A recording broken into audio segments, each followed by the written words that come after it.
우리는 계속적으로 로마서 말씀을 보고 있는데요. 칼빈의 말에 의하자면 로마서는 성경의 다이아몬드와 같다라고 얘기했습니다. 성경 전체를 반지로 비유하자면 그 반지의 가장 중요한 것이 다이아몬드 보석이겠죠. 그 정도로 로마서는 성경이 말하고자 하는 복음을 가장 잘 나타내고 있는 그러한 책이라는 것입니다. 그런데 많은 학자들, 특히 독일의 유명한 주석가인 필립 스페너에 의하면 로마서를 성경의 다이아몬드라고 한다면 로마서 8장, 특별히 오늘 저와 여러분이 읽은 이 로마서 8장은 그 다이아몬드 중에서 가장 빛나는 부분이다 라고 할 정도로 이 로마서 8장은 복음의 진수를 우리에게 너무 잘 보여주고 있는 장입니다.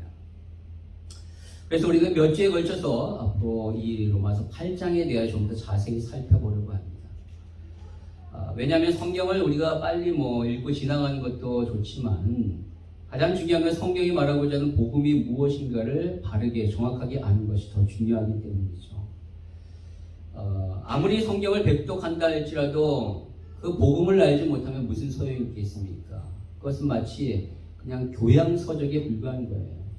전혀 나의 생명과는 상관없는, 성경을 읽어도 그냥 교양을 쌓는 그런 서적에 불과한 것이 되기 때문에 그렇죠. 유튜브에 보니까 법륜 스님이라는 분이 나와가지고 증문즉답이라는 것을 하더라고요. 그러니까 그 자리에서 물어보면 즉각적으로 대답하는, 그것을 통해서 사람들에게 영향력을 끼치는 것을 보았습니다.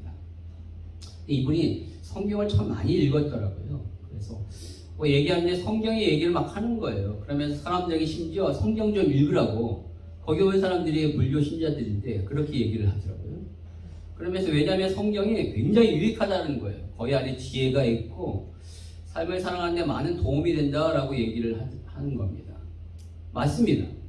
그러나 그분은 성경을 생명을 얻고자 읽는 것이 아니라 자신의 일에 유익을 얻고자 읽는 것이기 때문에 결단코 성경이 말하는 가장 중요한 복음을 그 사람은 발견할 수 없고, 그 복음을 자기 것으로 체화시켜서 구원에 이르는 그런 은혜가 결단코 있을 수가 없습니다.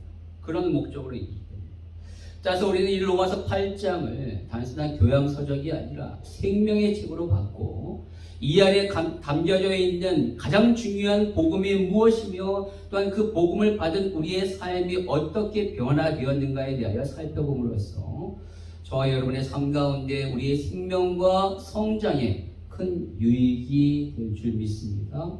그래서 여러분 잘 우리 따라오셔서 함께 해주실 때 여러분의 삶 가운데 큰 변화가 있게 될 것으로 기대됩니다. 그럼 오늘 이렇게 복음의 진수를 보여주는 성경에서 가장 빛난다라고 얘기하고 있는 이 로마서 8장의 서두, 그 처음의 시작은 바로 이렇게 시작합니다. 1절에 나오죠. 그러므로 이제라는 단어로 시작합니다. 그러므로 이제. 그 말은 바로 이 8장 이전의 내용, 앞에서 말한 이 모든 내용을 이제는 결론 짓겠다라는 그런 의미입니다. 따라서 이 8장의 내용을 우리가 잘 알기 위해서는 그 전에 얘기했던 내용이 무엇인가를 분명히 잘 알아야지만 왜 바울이 이 8장에서 이러한 결론을 내리고 그 내용이 무엇인지를 우리가 잘 알 수 있는 것입니다. 여러분, 그렇다면 그 앞의 내용은 무엇일까요? 그 첫 번째는 바로 인간은 전적으로 타락했다라는 것입니다. 넘겨주십시오. 인간은 전적으로 타락했다.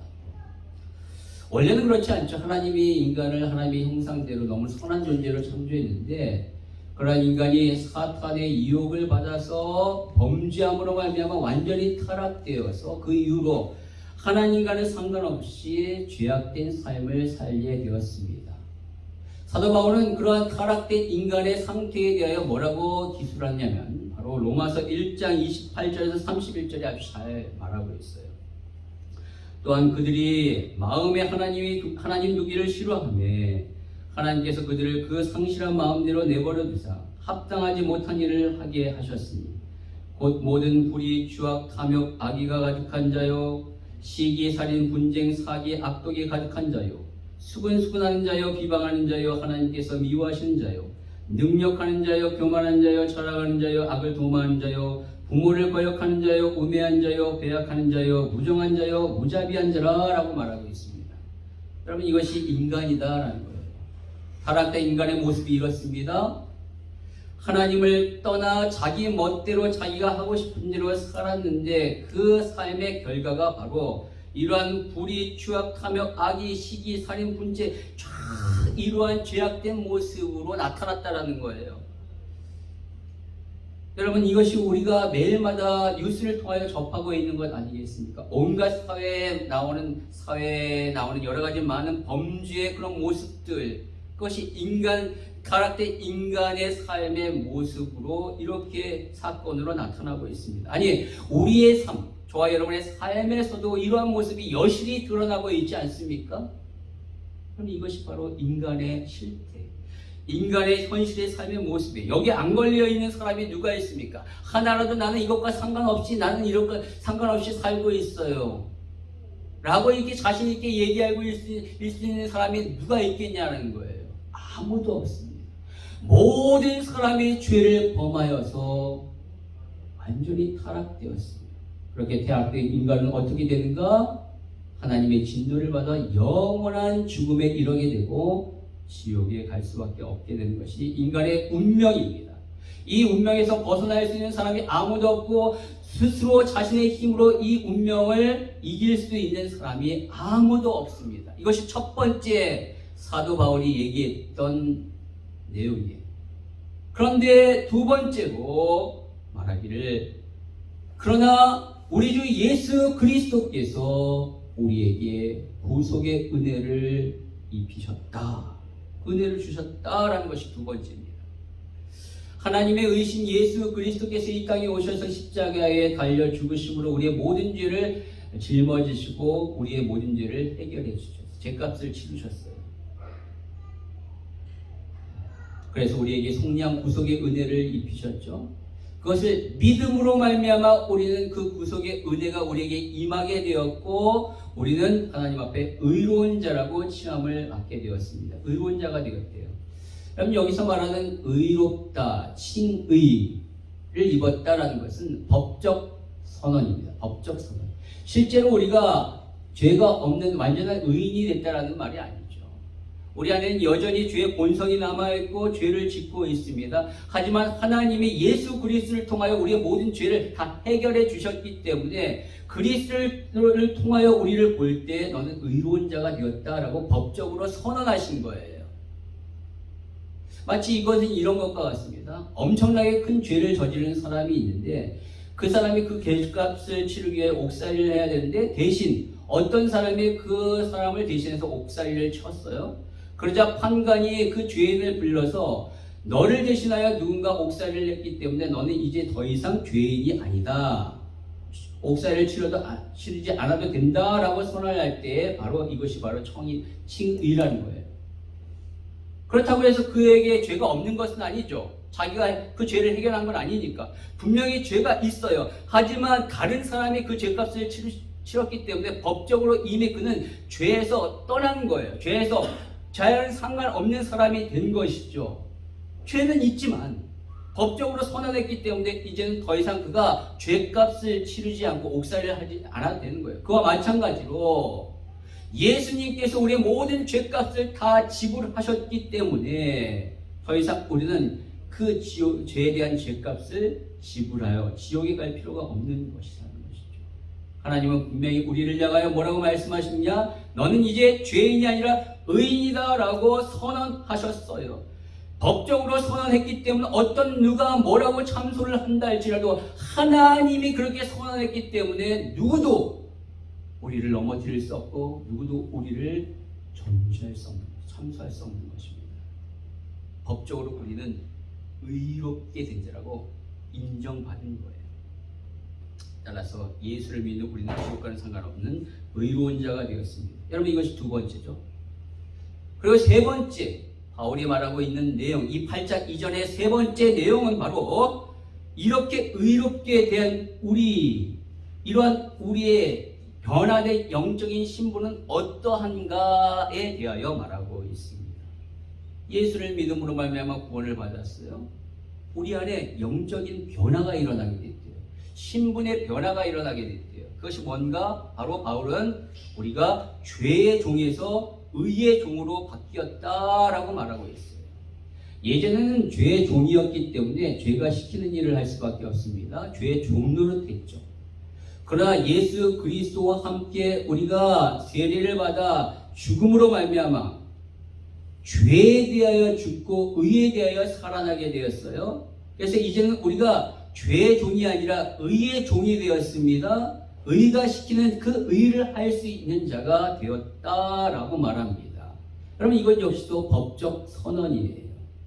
우리가 칭의, 의롭다 칭함을 얻은 그 순간에 우리는 그렇게 의로운 삶을 살 수 있는 자가 되었다라고 법적으로 선언한 것이죠. 그러나 바울은 여기서 끝나는 것이 아니라 더 나아가 이 법적 선언을 너의 것으로 여기라, 너의 것으로 받아들이라 라고 말해요. 그래서 실제로 그 법적인 그 안의 효력이 내 안의 것으로 들어와 나의 삶에 실질적으로 역사하게 하라라고 바울은 말하고 있어요. 법적 명시해된 것을 나의 것으로 여겨 실질적으로 그것을 누리라라고 바울은 얘기하고 있는 거죠. 여러분, 이것은 마치 이것과 같습니다. 우리나라 역사에 보면 24대 왕이 헌종이었는데 이 헌종이 후사를 남기지 아니하고 승하함으로 말미암아 그 대를 이을 자를 찾았어요. 근데 아무리 찾아도 찾지 못하다가 결국 찾은 사람이 누구냐? 강화도에 유배되었던 이원범이라는 산골 청년이었습니다. 이 이원범의 할아버지는 당시 그 정조의 이복 동생이었는데 영모에 휘말려서 억울하게 강화도로 유배를 당했고 다 죽었어요. 죽고 오직 이원범만 남은 거예요. 그래서 이 이원범을 찾아서, 그러니까 왕의 핏줄이기 때문에 이원범을 바로 왕으로 세워서 헌종을 이어서 25대 조선의 왕 철종이 됩니다. 그러나 그는 산골에서 농사짓던 평범한 청년이었기 때문에 무슨 학식이 있었겠어요. 왕의 자질을 무슨 갖췄겠습니까? 졸지의 왕이 되었지만 왕복을 입고 있지만 이 마인드는 늘 시골 청년의 마인드예요. 그래서 밥때가 되면은 산에 올라가서 나무를 패려고 하고 또 아침에 일어나면 밭에 나가서 농사를 지으려고 합니다. 밤에 너무나도 배고프면 수락관에 몰래 가서 누룽지 긁어먹고 막 그런 짓을 하는 거예요. 왜 그럴까요? 왕이 되었지만 왕의 권세를 자신의 것으로 받아들이지 못했기 때문에 그래요. 분명히 왕입니다. 그렇게 살다가 죽으면 그래도 왕의 무덤에 묻혀요. 왜냐하면 법적으로 왕이기 때문에. 그러나 삶은 전혀 왕같이 살지 않았던 것이죠. 따라서 그 사람에게 있어서 가장 중요한 것은 자신이 누구인지 왕이라는 사실을 분명히 깨닫고 그리고 그 왕답게 살도록 노력해야죠. 왕이 가지고 있는 권세가 무엇인지를 알고 그 권세를 자기 것으로 알아 그것을 누리는 삶을 살 때 왕답게 사는 거예요. 여러분, 그와 마찬가지로 하나님이 우리를 의롭다 칭하셨어요. 의롭다라고 법적으로 선언하셨어요. 근데 그 법적 선언을 나의 것으로 받아들여 실제로 나의 것으로 누려야죠. 그랬을 때 진짜 의로운 삶의 모습으로 살아갈 수 있는 거예요. 바로 바울은 그렇게 여기라, 그렇게 살라라고 세 번째 말했던 것입니다. 그리고 마지막으로 네 번째, 바울이 8장 2절에 말했던 내용은 바로 그렇게 너희들이 의롭게 되었고 이제는 의롭게 살 수 있는 자가 되었다. 그러나 우리의 삶의 현실은 여전히 심각한 내적인 갈등을 겪고 있다. 바로 끊임없이 의롭게 되었지만 내 안에는 죄와 싸우고 있다라고 바울은 말하고 있습니다. 이것이 네 번째 내용입니다. 바로 이것이 로마서 7장에 나오는 내용입니다. 우리는 지난 시간까지 6장까지 살펴봤는데 이 7장에서 그런 내용을 밝히고 있는데 바울은 다른 사람의 얘기를 들거나 혹은 제3자의 얘기, 대중적인 얘기를 들면서 얘기하는 것이 아니라 바로 자기 자신 안에 일어나는 이 내적인 죄로 말미암아 일어나는 끊임없는 갈등을 이 7장에서 여실히 적나라하게 표현하고 있어요. 내가 이렇다라는 거예요. 너네가 이렇다는 것이 아니라 내가 이렇다라고 얘기를 합니다. 그럼 바울은 어떤 사람입니까? 구원받은 자예요. 바울은 누구보다도 예수님을 사랑하고 경험했던, 더 심도 있게 경험했던 사람입니다. 그리고 모든 성경에 능통있고 신학적 소견이 가장 뛰어났던 사람이었음에도 불구하고 그 역시도 이 죄로 말미암아 끊임없이 갈등했다라는 거예요. 구원받았지만 그 위대한 사도가 어느 정도 갈등했는가? 로마서 7장 18절 19절에 보니까 내 안에 선과 악이 있다. 매일 싸운다. 나는 선을 행하기를 원하지만 실상은 나의 삶의 모습에 보니까 악을 행하고 있구나. 그것을 보면서 괴롭다라는 거예요. 그럼 무슨 바울이 악을 행합니까? 뭐 다른 사람들처럼 무슨 떼내기를 합니까? 사람 사기를 칩니까? 아니면 도둑질을 합니까? 죽이기를 했습니까?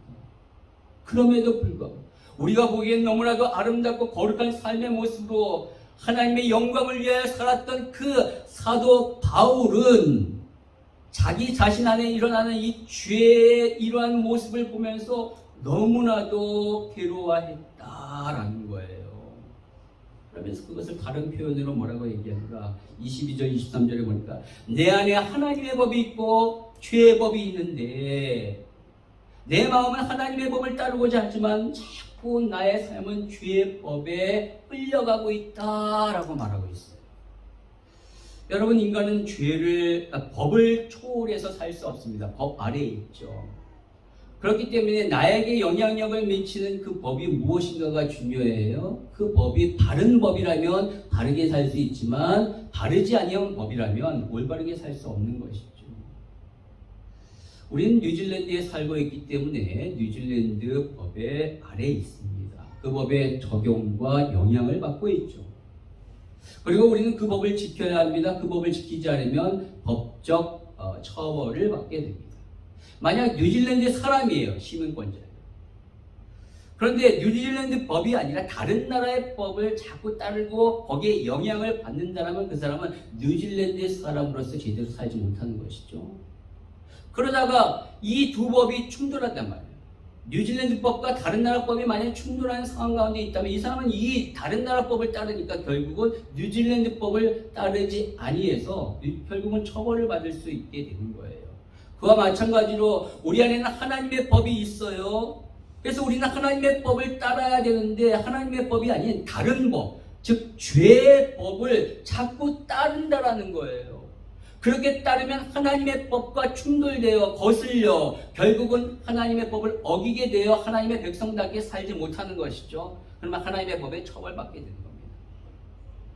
그런데 바울 자기 자신이 그렇다는 거예요.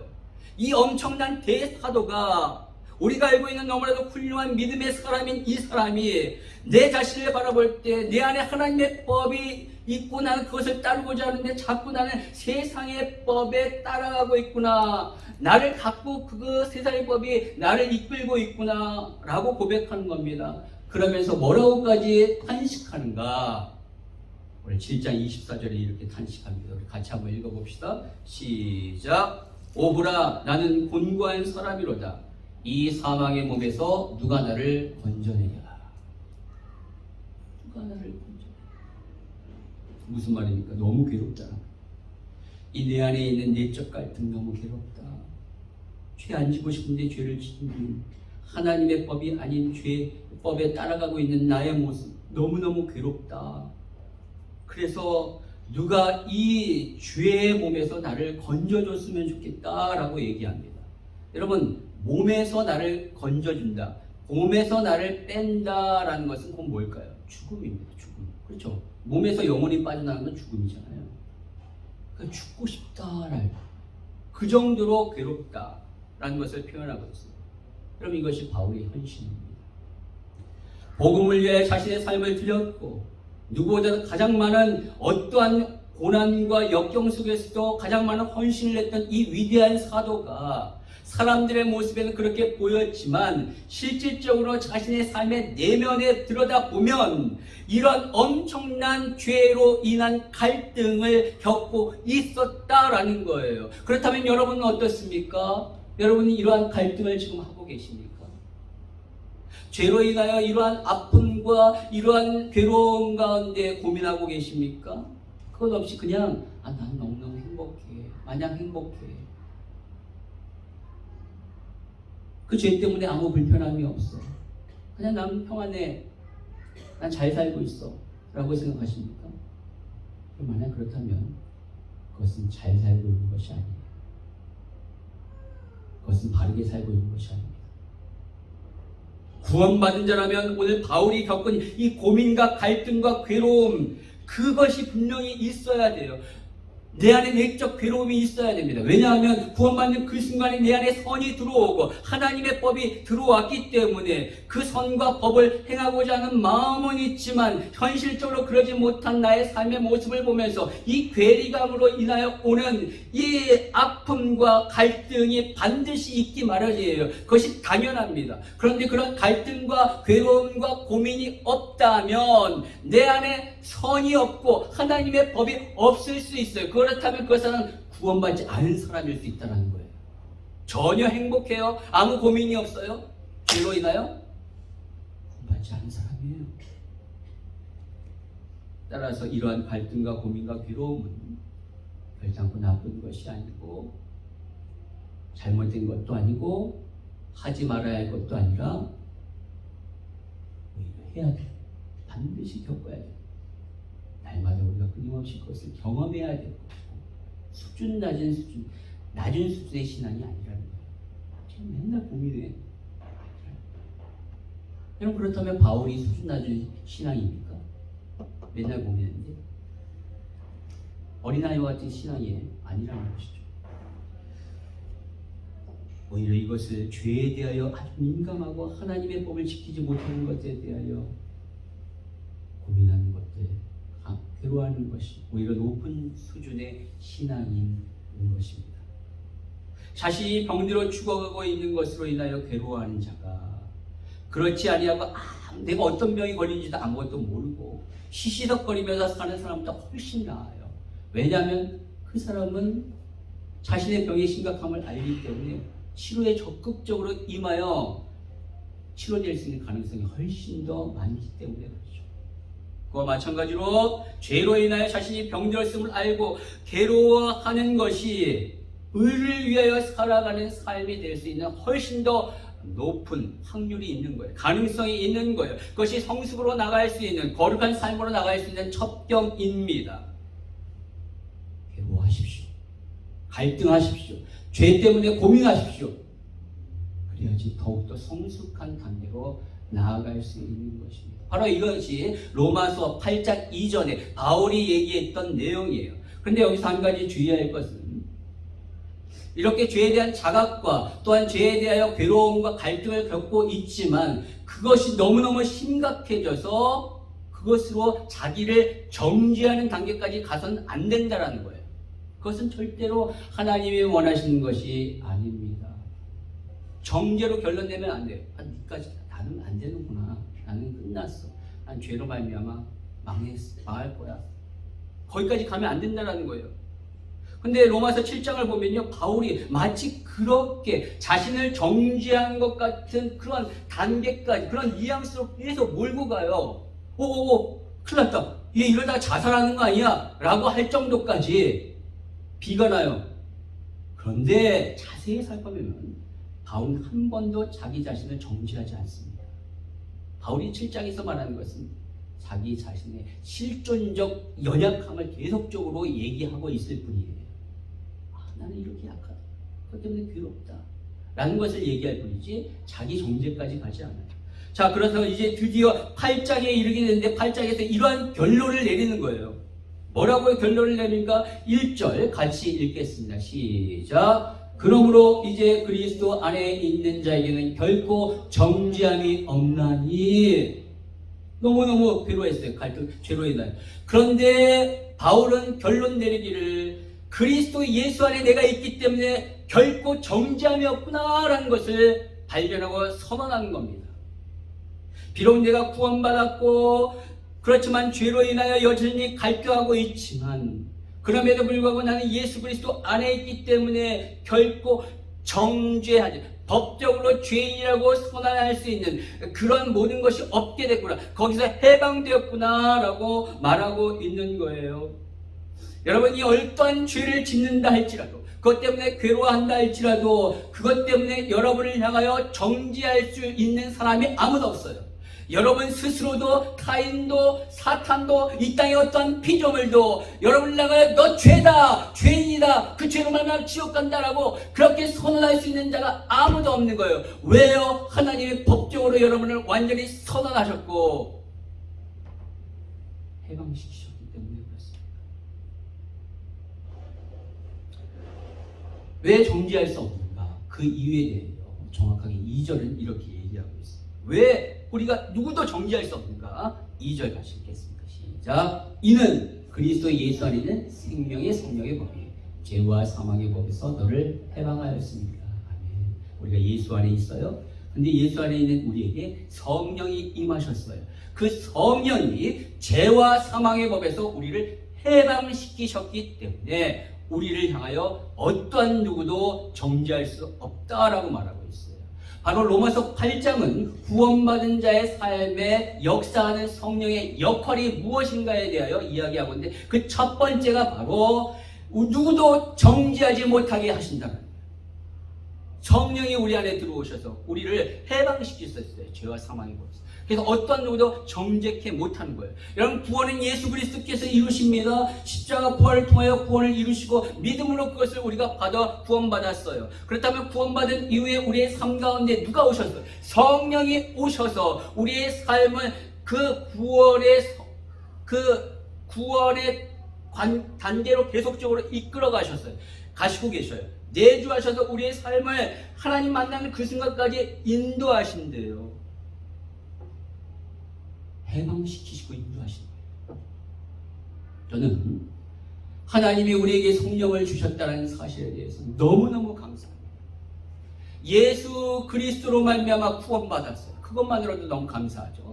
그런데 우리를 고아와 같이 버리시지 아니하시고 성령을 보내주셔서 한순간도 틈이 없이 하나님을 만나는 그 순간까지 우리의 삶에 구원의 이르기까지 끝까지 이끌어 가신다는 그 사실, 너무너무 감사해요. 만약에 성령님이 오시지 않았다면 내가 피 튀기면서 내가 받은 그 구원을 지키려고, 그리고 성화를 이루려고 얼마나 노력하면서 싸워야 되겠어요.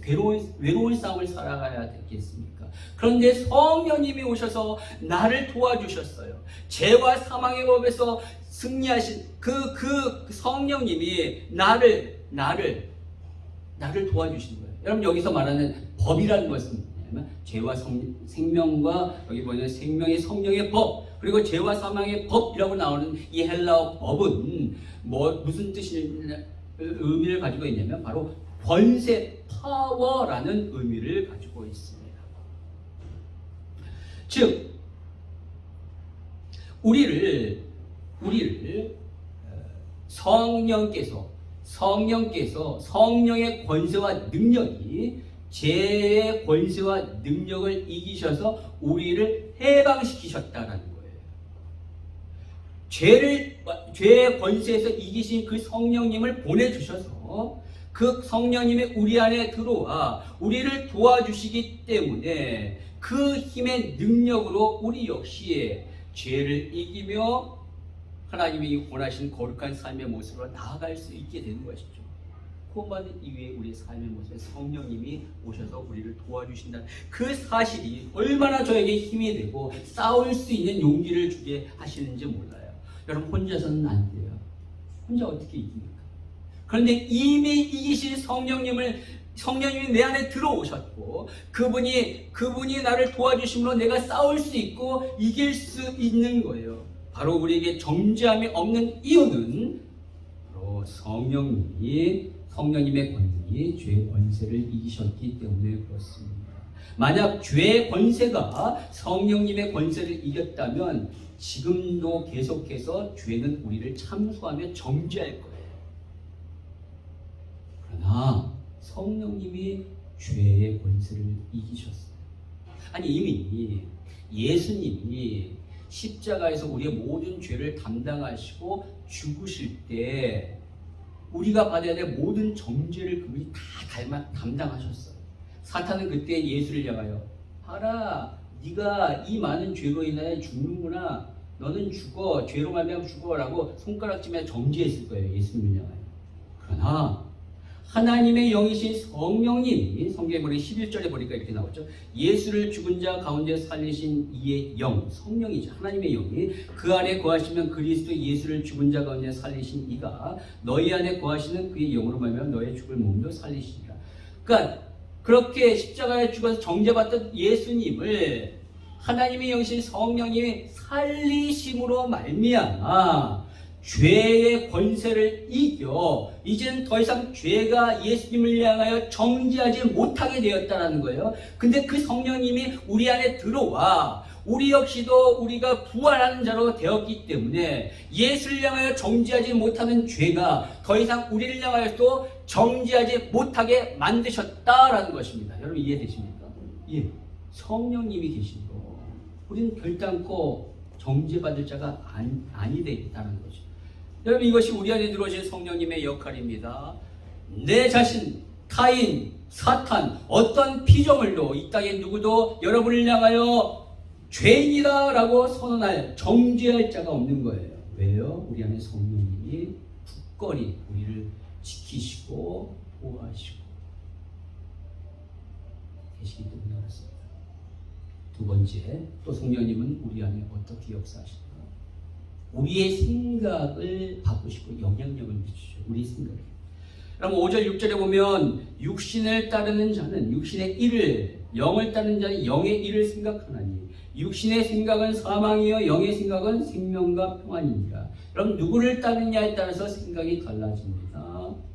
성령이 없는 자는 육신을 따라 살기 때문에 육신의 생각을 하게 돼요. 그러나 성령이 있는 자는 성령을 따라 살기 때문에 영의 생각을 하게 된다라고 말하고 있죠.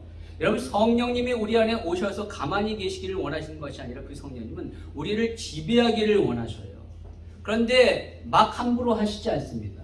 우리가 그렇게 지배하시도록 우리가 그것을 허락하고 따를 때만 우리를 지배하셔요.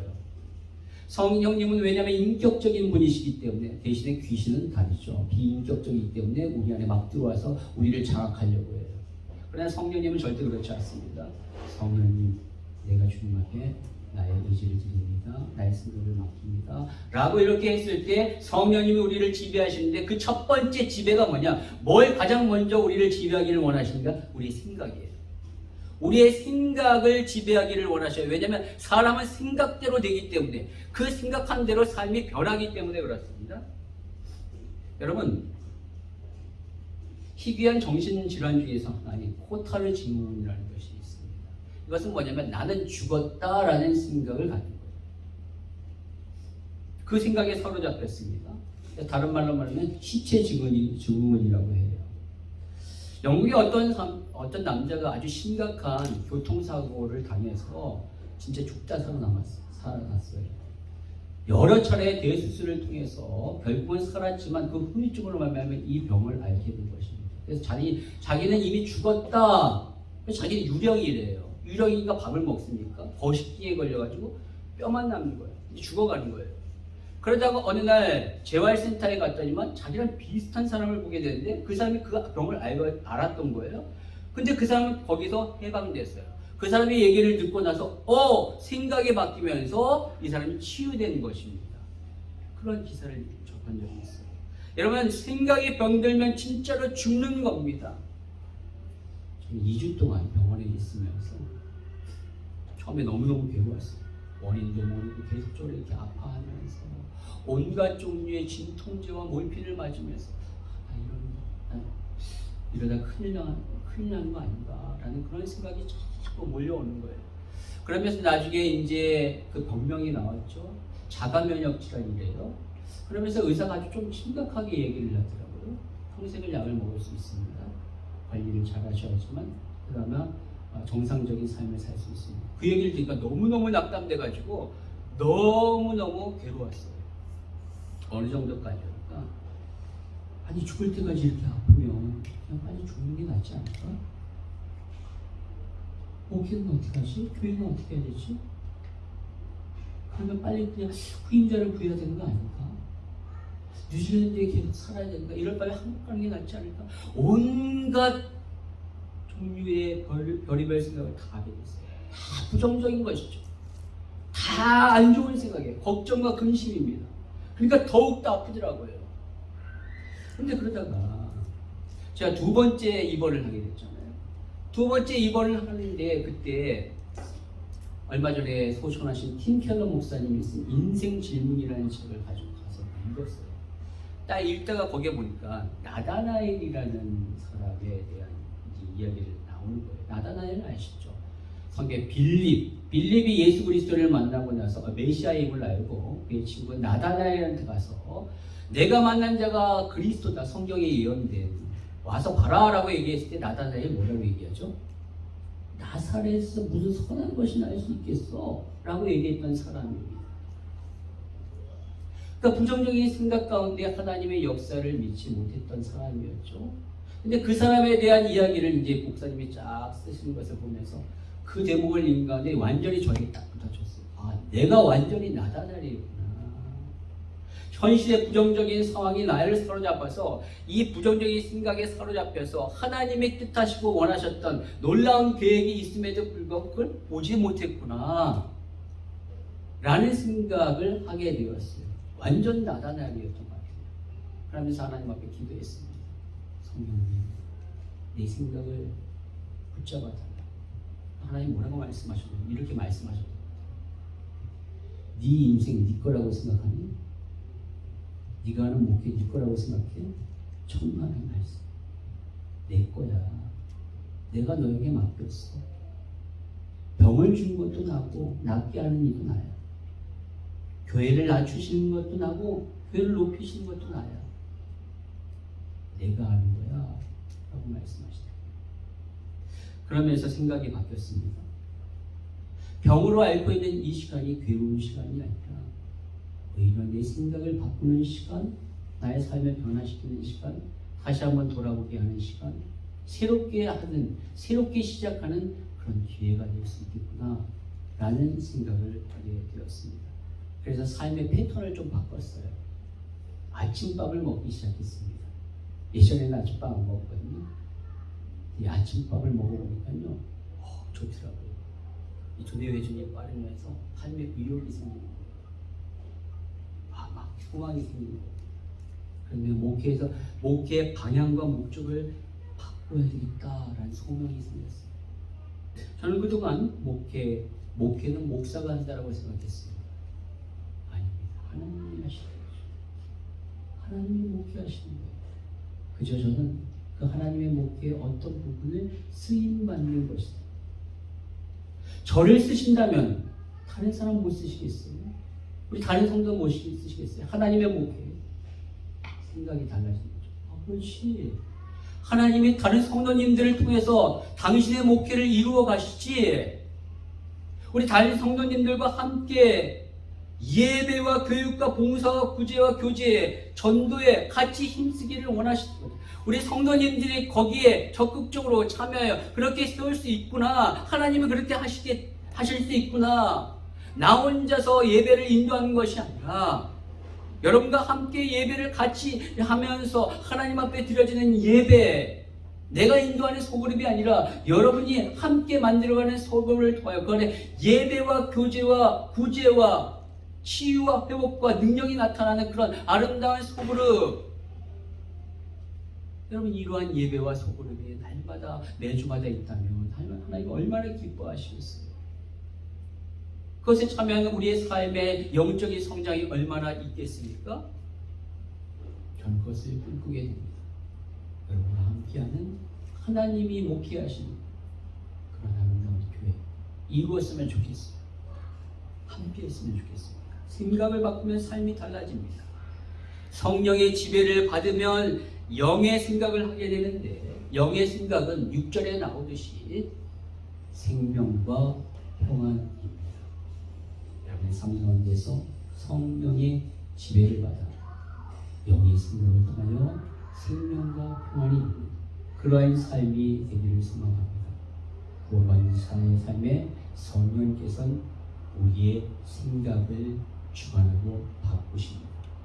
마지막 세 번째, 성령님은 구원받은 구원받은 우리의 삶에 거룩으로 이끄십니다. 오늘 읽지는 않았지만 13절 14절을 보니까 너희가 육신대로 살면 반드시 죽을 것이라되 영으로서 몸의 행실을 죽이면 살리니 무릇 하나님의 영으로 인도함을 받은 사람은 곧 하나님의 아들이라 라고 말하고 있어요. 육신대로 사는 것, 성령대로 사는 것, 육신대로 사는 것의 삶은 어떠한 삶입니까? 사도 바울은 갈라디아서 5장 19절에서 20절에 그랬을 때 아주 자세히 이야기합니다. 육체의 일은 분명하니 곧 음행과 더러움과 호색과 우상숭배와 주술과 원수 맺는 것과 분쟁과 시기와 분냄과 당짓는 것과 분열함과 이단과 투기와 술 취함과 방탕함과 또 그와 같은 것들이라. 전에 너에게 경계한 것 같이 경계하노니 이런 일을 하는 자들은 하나님의 나라를 위협으로 받지 못할 것이요.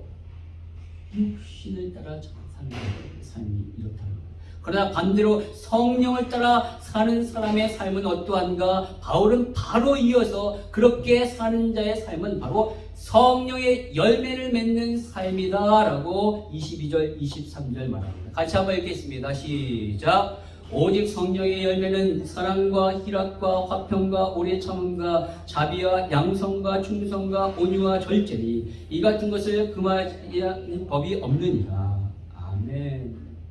성령의 열매를 맺는데요.